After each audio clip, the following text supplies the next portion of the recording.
वासुदेव हरी. श्री हरिचरण. गेल्या अनेक एकादशींपासून आपण आरंभ केलेलं सत्र संत चरित्र पैकी आज आपण असे महान भगवत भक्त श्रवण करणार आहोत ज्यांच्या वयाचा विचार केला तर वय अवघड 5 वर्ष आहे.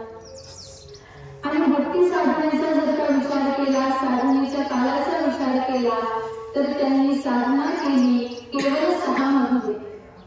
आणि 6 महिने भगवंतांची भक्ती साधना केल्याचा परिणाम हे अल्प कालावधीमध्ये भगवंत त्यांच्यावरती प्रसन्न झाले, कृपावंत झाले.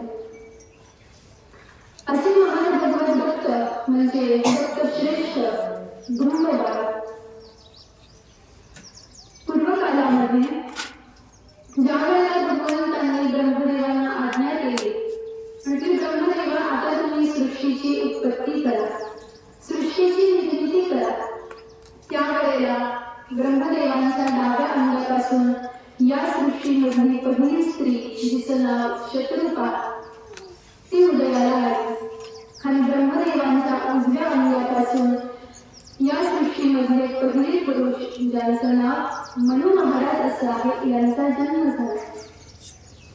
अशा पद्धतीने या सृष्टीमधले पहिले स्त्री आणि पहिले पुरुष जन्माला आलेले आहेत. ब्रह्मदेवांनी आज्ञा केली की आता तुम्हाला वैदिक पद्धतीने विवाह करायचा आहे आणि पुढे या सृष्टीची वाढ करायची आहे. त्यावेळेला ब्रह्मदेवांच्या आदेशानुसार मनु महाराज आणि शत्रुपा आईसाहेब यांना 3 कन्या आणि 2 पुत्र प्राप्त झाले. आकृती, देवहूती आणि प्रसूती अशा या 3 कन्या आहेत. आणि प्रियव्रत आणि उत्तानपाद असे 2 पुत्र प्राप्त झाले. पुत्रांपैकी जे उत्तानपाद नावाचे पुत्र आहेत ते पुढे चालून राजे झाले. आणि या उत्तानपाद नावाच्या राजाला 2 पुत्र आहेत आणि 2 धर्मपत्नी आहेत. एकीचं नाव आहे सुरुची आणि एका धर्मपत्नीचं नाव आहे सुनीती. सुरुची पासून एक पुत्र प्राप्त झाला, त्याचं नाव उत्तम असं होतं. उत्तम अर्थात तम, अंधकार.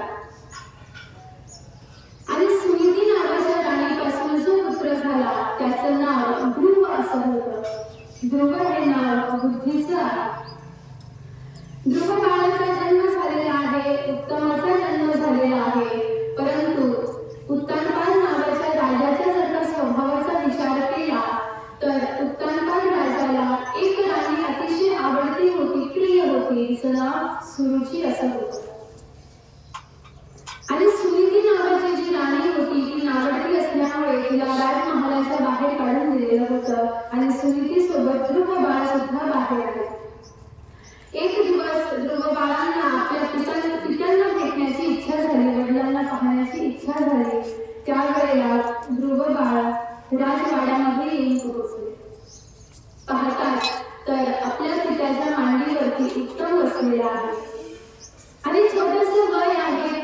विचार आला मनामध्ये की मला सुद्धा माझ्या वडिलांच्या मांडीवरती बसायचं आहे. बाल इच्छा होती, बाल हट्ट होता. परंतु उत्तानपाद राजांनी ध्रुवाला आपल्या मांडीवरती बसू दिलं नाही. राजमहालाच्या बाहेर हाकलून दिलेलं आहे याचं दुःख झालं आणि ध्रुव बाळ पुन्हा आपल्या आईकडे येऊन पोहोचले. सुनीती मातेला सांगितलं म्हणजे आई मला बाबांनी मांडीवरती घेतलं नाही, बाबांनी माझ्याकडे पाहिलं सुद्धा नाही, बाबा माझ्यासोबत बोलले सुद्धा नाही. मला अशी इच्छा आहे, माझा असा हट्ट आहे की मला माझ्या बाबांच्या मांडीवरती बसायचं, मी काय करू? त्यावेळेला सुनीती आईसाहेबांनी सांगितलं, म्हटलं बेटा तुला कशासाठी बाबांच्या मांडीवरती बसायचं होतं?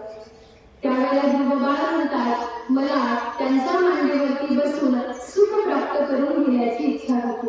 मी जर का त्यांच्या मांडीवरती बसलो असतो तर मला सुख झालं असतं. त्यावेळेला सुनीती आईसाहेब एक सिद्धांत ध्रुव बाळाला दान करतात. म्हटले बेटा ज्या वेळेला तुला सुख प्राप्त करून घ्यायची इच्छा होईल त्या वेळेला तू जगाकडे सुखाची मागणी करू नकोस. मग आई, मला जर का जगाकडून सुख प्राप्त करून घ्यायला तू नाही म्हणते आहे, तर मी सुख कुणाकडून प्राप्त करून घेऊ? त्यावेळेला सुनीती माता सांगतात, तुला जर का सुख प्राप्त करून घ्यायचं असेल तर त्याच्यासाठी तुला भगवंतांना प्रसन्न करावं लागेल, त्यांची कृपा हस्तगत करून घ्यावी लागेल आणि त्यांच्याकडे तू सुखाची याचना कर. म्हणून लक्षात ठेव, ज्या ज्या वेळेला तुला सुख प्राप्त हवं असेल त्या त्या वेळेला तू भगवंतांचा धावा कर, भगवंतांचं नाम गायन कर. निश्चितच तो परमात्मा तुला सुख दान केल्याशिवाय राहणार नाही. ज्या वेळेला हे वाक्य आपल्या आईच्या मुखामधून ऐकलं त्यावेळेला ध्रुव बाळ अचानक उत्साहित झाले आणि म्हटले, आई, कुठे असतात भगवंत? मला भगवंतांची भेट घ्यायची आहे आणि मला त्यांच्याकडे सुख मागायचं आहे. त्यावेळेला सुनीती माता म्हणते, मी तर काही भगवंतांना पाहिलं नाही, परंतु आतापर्यंत ज्या ज्या साधू संतांनी भगवंतांची भेट घेतलेली आहे त्यांच्या मुखामधून मी एवढंच ऐकलं की भगवंत हे अरण्यामध्ये असतात, तिथं जा आणि त्यांना प्रसन्न करून घे, त्यांची भेट घे. हे ऐकल्याबरोबर ध्रुव बाळ घराच्या बाहेर पडले आणि धावत धावत अरण्यामध्ये जाऊन पोहोचलेले आहे. आणि हे ज्या वेळेला भगवंतांनी पाहिलं, भगवंतांच्या लक्षात आलं, त्यावेळेला भगवंतांनी नारदजी महाराजांना आदेश दिला. म्हटले, नारदा, या मृत्यू लोकांमध्ये माझा एक छोटासा भक्त आहे, ज्याचं नाव ध्रुव असं आहे. तो मला प्रसन्न करण्यासाठी मनामध्ये येऊन पोहोचला. माझी अशी आज्ञा आहे की तू ध्रुवाची भेट घे आणि मला कसं प्रसन्न करतात ते त्याला सांग. भगवंतांची आज्ञा स्वीकारून नारदजी महाराज ध्रुव बाळाजवळ येऊन पोहोचले. ध्रुव बाळांना पाहिल्याबरोबर नारदजी महाराज म्हणतात, बेटा, तू ध्रुव आहेस का? म्हटले, हो महाराज, माझं नाव ध्रुव असं आहे. इथे कशासाठी आला आहेस? म्हटले, महाराज, मला भगवंतांची भेट घ्यायची आहे. ध्रुव बाळ प्रार्थना करतात, नारदजी महाराज, तुम्ही मला सांगा, मला भगवंतांची भेट कशी होईल? त्यावेळेला नारदजी महाराजांनी सांगितलं, आधी तुला सद्गुरू म्हणून माझी शरणागती करावी लागेल आणि ज्या वेळेला तू माझी शरणागती करशील त्यावेळेला मी तुला भगवंतांना कसं प्राप्त करून घेतात हे सांग. ध्रुव बाळाच्या हृदयामध्ये नारदजी महाराजांप्रती सद्गुरू भावना जागृत झाली, शरणागती स्वीकारली आणि आता मात्र नारदजी महाराजांनी ध्रुव बाळाला आपल्या मांडीवरती बसवलेले आहे आणि कानामध्ये अनुग्रह मंत्र दान केलेला आणि आज्ञा केली की हा जो मी मंत्र तुला दान केलेला आहे, अखंड या अनुग्रह मंत्राचं जर का गायन तुझ्याकडून झालं तर माझा आशीर्वाद आहे तुला, भगवंत तुझ्यावरती नक्कीच प्रसन्न होतो. कृपा दान करून, अनुग्रह मंत्राचं दान करून सद्गुरू निघून गेले आणि आता ध्रुव बाळ अनुग्रह मंत्राचं गायन करण्यासाठी विराजमान झाले. पाहता पाहता काहीच कालावधीमध्ये ध्रुव बाळांना समाधी लागून गेली आणि नाम साधनेमध्ये, ध्यान साधनेमध्ये 6 महिने निघून गेल्यानंतर यथायोग्य काली 6 महिन्यानंतर भगवंत ध्रुव बाळावरती प्रसन्न झाले आणि ध्रुव बाळांना दर्शन दिले. ज्या वेळेला भगवंतांनी मागणी केली, म्हणजे बेटा, काहीतरी वर माग, मी तुझ्यावरती प्रसन्न झालेलो आहे, तुला जे काही मागायचं असेल ते तू मला मागू शकतोस. त्यावेळेला ध्रुव बाळ म्हणतात, भगवंता, तुमची भेट घेण्याच्या अगोदर माझ्या मनामध्ये नाना प्रकारच्या वासना होत्या, इच्छा होत्या, पण ज्या वेळेला मी तुमचं दर्शन घेतलं, तुम्हाला पाहिलं, त्यावेळेला मला आता या सृष्टीमधली एकही वस्तू नको आहे. ध्रुव बाळांनी तर नकार दिला, पण भगवंतांना माहित होतं की याच्या हृदयामध्ये वासना होती की मला माझ्या पित्याच्या मांडीवरती बसायचं आहे. आणि भगवंत म्हणतात, तुझ्या मनामध्ये जी इच्छा होती ती इच्छा मी पूर्ण करणारच आहे, पण त्याचबरोबर मी तुला आदेश देतो की तुला आता राज्य गाडीवरती बसायचं आहे आणि इथून पुढचं संपूर्ण राज्य आता तुला भोगायचं आहे.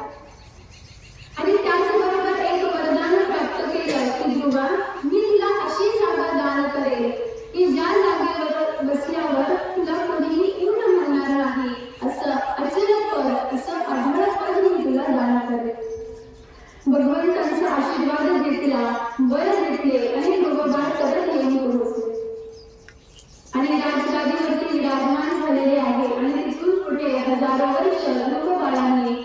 राज्यगादीवरती राज्यकारभार सांभाळला, राज्याचा उपभोग घेतला आणि त्यानंतर यथायोग्य समयाला ज्या वेळेला ध्रुव बाळांचा देह पडला त्यावेळेला ध्रुव बाळांना नेण्यासाठी वैकुंठ लोकांमधून विमान येऊन पोहोचलं. त्या विमानामध्ये ज्या वेळेला ध्रुव बाळ विराजमान होणार त्यावेळेला त्यांच्या समोर काळा वाचला अर्थात जो यम आहे ते यम ध्रुव बाळांच्या समोर वाकले. त्यांच्या मस्तकावरती ध्रुव बाळाने पाय दिला आणि मग दुसरा पाय त्यांनी विमानामध्ये ठेवला. अशा रीतीनं ध्रुव बाळांचा उद्धार झाला. एकट्या ध्रुव बाळाचा उद्धार झाला नाही तर त्याबरोबर त्यांच्या संपूर्ण पिढीचा संपूर्ण परिवाराचा उद्धार झालेला. पाहायला गेलं तर ध्रुव बाळांचं वय आहे अवघं 5 वर्ष. अनायासे आईच्या मुखामधून शब्द बाहेर पडला की तुला जर का सुख प्राप्त करून घ्यायचं असेल तर याच्यासाठी ती भगवंताकडे याचना कर. हे वाक्य ध्रुव बाळाने ऐकलं आणि सुखाच्या शोधासाठी निघालेले ध्रुव बाळ जाऊन पोहोचले भगवंतांच्या जवळ. हे कशामुळे झालं तर याला कारण सांगतात की लहान लेकराचं चित्त हे शुद्ध असतं. अर्थात मनामध्ये कोणत्याही व्यक्तीबद्दल द्वेष भावना नसते, वैर भावना नसते आणि त्यामुळे जर का लहान वयामध्ये बालपणामध्ये जर का लेकरांकडून मुलांकडून जर का भगवंतांची भक्ती साधना घडली, उपासना घडली तर त्याच्या परिणाम स्वरूपाने काही कालावधीमध्येच अगदी कमी वेळात भगवंत त्यांच्यावरती कृपावंत होत असतात. असे हे ध्रुव बाळ ज्यांचं चरित्र श्रीमद भागवतामध्ये शुकदेवजी महाराजांनी वर्णन करून सांगितलेलं आहे. आणि अशा ध्रुव बाळांचा आदर्श तुम्हाला मला घ्यायचा आहे की सुख प्राप्त करून घ्यायचं असेल तर जगाकडे अपेक्षा न करता त्या भगवंताकडे जावं, त्याच्याकडून अपेक्षा ठेवावी, त्याला मागणी मागावी आणि नक्कीच तो परमात्मा तुम्हाला मला सुख दान केल्याशिवाय राहणार नाही. का? कारण तो सुखरूप आहे, तो आनंदरूप आहे. म्हणून त्याच्याकडे जे आहे तो ते नक्कीच तुम्हाला मला देईल. फक्त आपल्याला करायचं काय? आपल्याला करायची ती याचना, आपल्याला करायची ती प्रार्थना, आपल्याला करायची ती नाम साधना. असे हे ध्रुव बाळ जे 5 वर्षाचे आहेत परंतु एवढ्या कमी वयामध्ये त्यांनी श्रीमद भागवतामध्ये आपलं स्थान प्रस्थापित करून ठेवलेलं आहे.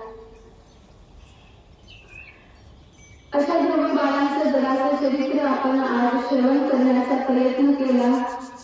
वेळ अगदीच कमी आपल्याला प्राप्त झालेला होता परंतु तरी सुद्धा आपण कमी वेळामध्ये हे चरित्र पाहण्याचा प्रयत्न केलेला आहे. एक विनंती, एक प्रार्थना मला आज तुमच्या समोर करायची आहे. पहा, एक संकल्प हृदयामध्ये उत्पन्न झाला आणि तो संकल्प असा की आपल्या या आश्रमामध्ये आपण काहीतरी उपक्रम संकल्प काहीतरी आपण कार्य आरंभ करूया.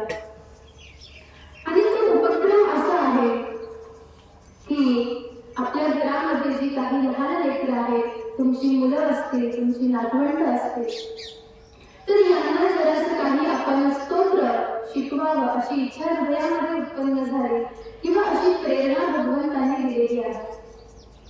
म्हणून माझी तुम्हा सगळ्यांना आवाहन आहे, विनंती आहे की तुमच्या घरामध्ये जे काही लहान लेकरं असतील अथवा तुमची मुलं असतील किंवा तुम्ही सुद्धा